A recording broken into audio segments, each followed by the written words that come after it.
Moi, mä tulin nyt kotiin. Moi. Toivotaan, että se juomaa tätä hajua.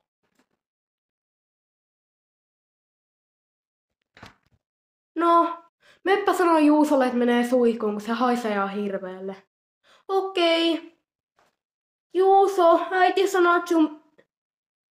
Mikä täällä haisee? Ihan kun täällä haisis tupakkaa. No niin kyllä haisee, en kyllä tiedä. Niin kuin, että mistä se tulee toi tupakan haju, en kyllä tiedä. Tuleeko se susta toi haju? Äiti, Juuso on polttanut tupakkaa. Et sä nyt huutanut! Anteeksi, mitä?